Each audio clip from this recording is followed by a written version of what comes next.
ഞങ്ങളിപ്പോൾ വാമലയ്ക്ക് വന്നിരിക്കുന്നത്. നമ്മളിവിടെ തൊട്ടടുത്തായിട്ട് നമ്മൾ കുറേ വർഷങ്ങൾക്ക് ശേഷം ആദ്യമായിട്ടാണ് വാമലയ്ക്ക് വരുന്നത്.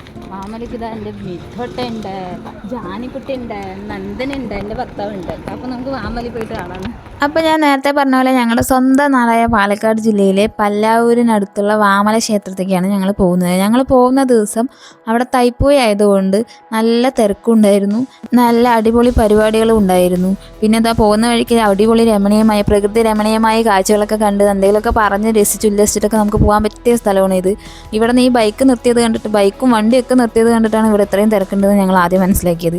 പിന്നെ അമ്പലം സ്ഥിതി ചെയ്യുന്നത് കുറച്ച് മുകളിലാണ്. അപ്പം നമുക്ക് ഈ പാറയൊക്കെ നടന്ന് കയറിയിട്ട് വേണം അമ്പലത്തേക്ക് എത്താൻ. ഇവൾക്ക് നടക്കാൻ ഇഷ്ടമായതുകൊണ്ടാണ് അവളിങ്ങനെ നടത്തിക്കുന്നത്. പിന്നെ കുട്ടികളിനൊക്കെ കൊണ്ടുവരുന്നത് ഇത്തിരി ശ്രദ്ധിക്കണം, കാരണം ചുറ്റുമതിലാണോ അങ്ങനത്തെ കാര്യങ്ങളൊന്നും ഇല്ലാത്തതുകൊണ്ട് വീണ് കഴിഞ്ഞാൽ ഭയങ്കര ബുദ്ധിമുട്ടാവും. അപ്പോൾ കുട്ടികളെ എല്ലാവരും കൊണ്ടുവരുന്നവർ ശ്രദ്ധിക്കണം.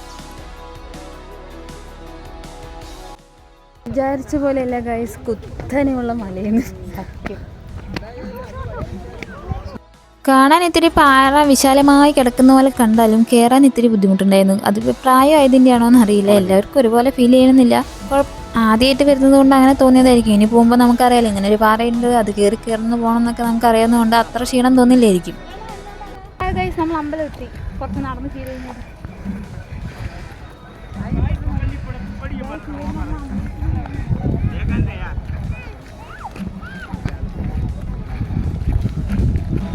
ഈ മരത്തിന് വല്ല ഐതിഹ്യം ഉണ്ടോയെന്ന് എനിക്കറിയില്ല. ഈ മരം ഒരുപാട് വർഷമായതുകൊണ്ട് ഇവിടെ നിൽക്കാൻ തുടങ്ങിയിട്ട്. നമ്മൾ ഈ ഫോട്ടോ ഒക്കെ സെർച്ച് ചെയ്യുന്ന സമയത്ത് എല്ലാ കാലത്തും ഈ മരം ഉള്ളതായിട്ട് കാണുന്നുണ്ട്. ഞങ്ങൾ പോയത് തൈപ്പൂയം ദിവസം ആയതുകൊണ്ട് തൈപ്പൂയത്തിന് അവിടെ ഡാൻസ് ഒക്കെ ഉണ്ടായിരുന്നു. ഡാൻസ് കളിക്കാനുള്ള സ്റ്റേജാണ് നിങ്ങളിപ്പോൾ കണ്ടത്. ഇതാ അപ്പോൾ ഞങ്ങളങ്ങനെ പറഞ്ഞ് അമ്പലത്തിനടുത്തെത്തി. ഞങ്ങളങ്ങനെ അമ്പലത്തിൽ കയറി തൊഴുതിറങ്ങിയപ്പോൾ എന്താണെന്നറിയില്ല, ഒരു സമാധാനം കിട്ടി. ഇതിന് തൊട്ട് മുന്നേ പഴനിയിൽ പോയിട്ടുണ്ടായിരുന്നു. അപ്പോൾ പഴനിയിൽ പോയി ആ മുരുകനെ കണ്ടപ്പോൾ അതേ ഫീൽ തന്നെയാണ് എനിക്ക് ഇവിടെ വന്നപ്പോൾ ഉണ്ടായത്. പിന്നെ ഇവിടുത്തെ ഏറ്റവും വലിയ പ്രത്യേകത എന്താണെന്ന് വെച്ച് കഴിഞ്ഞാൽ ഇവിടെ 250 വർഷം പഴക്കമുള്ള പ്രതിഷ്ഠയാണ് ഇവിടെ ഉള്ളത്. അപ്പോൾ അതിൻ്റേതായ ഒരു ഭംഗി അതിനുണ്ട്. പിന്നെയുള്ള പ്രത്യേകത എന്താണെന്ന് വെച്ച് കഴിഞ്ഞാൽ തൊട്ടടുത്ത് തന്നെ നെല്ലിയാമ്പതി ഉള്ളതുകൊണ്ട് നെല്ലിയാമ്പതിയിൽ കാണുന്ന മലയും കുന്നും ഒക്കെ ഇവിടുന്ന് നോക്കിയാലും കാണാൻ പറ്റും. അപ്പോൾ അതിൻ്റേതായ ഭംഗി ഈ പ്രദേശത്തിനുണ്ട്. പിന്നെ സൂര്യാസ്തമയം പറയാതിരിക്കാൻ സാധിക്കില്ല, അത്രയും മനോഹരമായ കാഴ്ചയാണ് അവിടെ പോയി കഴിഞ്ഞാൽ. അപ്പോൾ നമുക്ക് സമാധാനത്തിലുള്ള അന്തരീക്ഷം ആഗ്രഹിക്കുന്ന ആൾക്കാരാണെങ്കിൽ വൈകുന്നേരത്ത് ഇവിടെ പോയിരുന്നാൽ അത് നമുക്ക് കിട്ടും. പ്രകൃതി ഭംഗി ആസ്വദിക്കുന്നവർക്ക് എങ്ങനെ വേണമെങ്കിലും പോകാം, അല്ലാതെ ക്ഷേത്രത്തിനകത്തോട്ട് പോകണം എന്നുള്ള ആഗ്രഹമുള്ളവർ രാവിലെ 5 മണി മുതൽ 8 വരെയും വൈകുന്നേരം 5 മണി മുതൽ 7 മണി വരെയാണ് ക്ഷേത്രം തുറന്നിരിക്കുന്ന സമയം. അപ്പോൾ ആ സമയങ്ങളിൽ പോകാൻ ശ്രദ്ധിക്കണം. അല്ലാതെ പ്രകൃതി ഭംഗി മാത്രം ആസ്വദിക്കുന്നവർക്ക് എപ്പോൾ വേണമെങ്കിലും പോകാം, കുഴപ്പമൊന്നുമില്ല. പിന്നെ ഇവിടെ ഒരുപാട് സിനിമകൾ എടുത്തിട്ടുണ്ട്. ഹൃദയം, കുഞ്ഞിരാമായണം, പിന്നെ ഏതൊക്കെയുണ്ട് എനിക്ക് അത്ര കറക്റ്റായിട്ട് ഓർമ്മയില്ല. അങ്ങനെ സിനിമകളൊക്കെ എടുത്ത ലൊക്കേഷൻ കൂടിയാണ് ഇത്.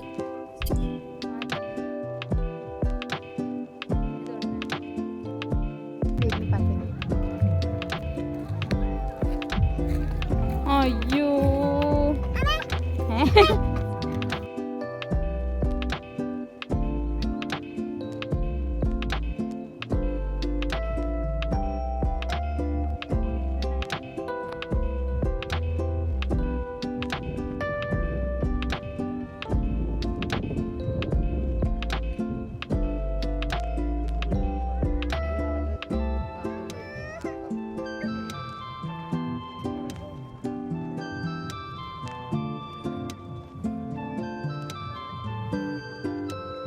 ഞാൻ ഈ കൈചൂണ്ടി നിൽക്കുന്ന സ്ഥലത്താണ് വേറെ വാമല അയ്യപ്പ ക്ഷേത്രം ഉള്ളത്. അവിടെ ഒരുപാട് വലിയ ട്രെക്കിങ് ചെയ്യണമെന്ന് തോന്നുന്നു. അപ്പോൾ ഇനി ഒരു പ്രാവശ്യം അവിടെ പോയി നോക്കണം. പോയതിന് ശേഷം ഞാൻ വീഡിയോ ഇടുന്നതായിരിക്കും. അപ്പോൾ എങ്ങനെ അവിടുത്തെ അനുഭവം ഞാൻ അതിൽ ഷെയർ ചെയ്യാം.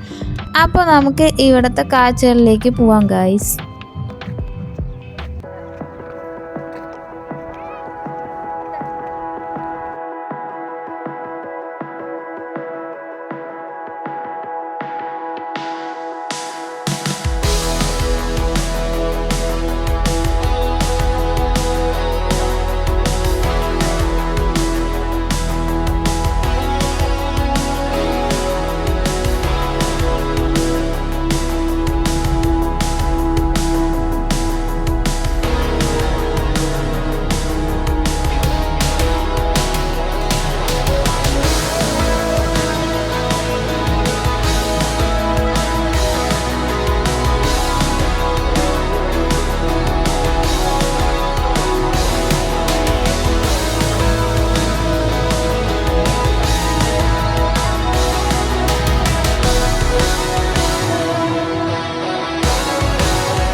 അങ്ങനെ ഞങ്ങൾക്ക് ഈ സ്ഥലം വളരെ ഇഷ്ടമായി. അപ്പോൾ ഞങ്ങൾ ഇനി സമയം കിട്ടി ഞങ്ങൾ രണ്ടാളും പോകണമെന്ന് പ്ലാൻ ചെയ്തിട്ടുണ്ട്. അപ്പോൾ അടുത്ത പ്രാവശ്യം ലീവിന് പോകുമ്പോൾ അവിടേക്ക് എന്തായാലും പോവും. അപ്പോൾ ഇപ്രാവശ്യം ഞങ്ങളൊരു 7 മണിയാകുമ്പോഴേക്കും അവിടെ ഇറങ്ങി. ഞങ്ങൾക്ക് വേറൊരു സ്ഥലത്തേക്കും കൂടി പോകാനുണ്ടായിരുന്നു. എനിക്ക് അന്നത്തെ സാഹചര്യത്തിൽ ഇങ്ങനെയൊക്കെ വീഡിയോ എടുക്കാൻ പറ്റുള്ളൂ, അല്ലാതെ തന്നെ നല്ല അടിപൊളി സ്ഥലമാണ്. അപ്പോൾ എല്ലാവരും പോകാൻ പറ്റിയവരൊക്കെ ഒന്ന് പോയി കാണണം. അപ്പോൾ ഇന്നത്തെ വീഡിയോ ഇഷ്ടമായാൽ ലൈക്ക് ചെയ്യാനും ഷെയർ ചെയ്യാനും സബ്സ്ക്രൈബ് ചെയ്യാനൊന്നും മറക്കണ്ട. എൻ്റെ ചാനൽ സബ്സ്ക്രൈബ് ചെയ്യാതെ കാണുന്നവർ സബ്സ്ക്രൈബ് ചെയ്യാൻ മറക്കരുത്. ബൈ.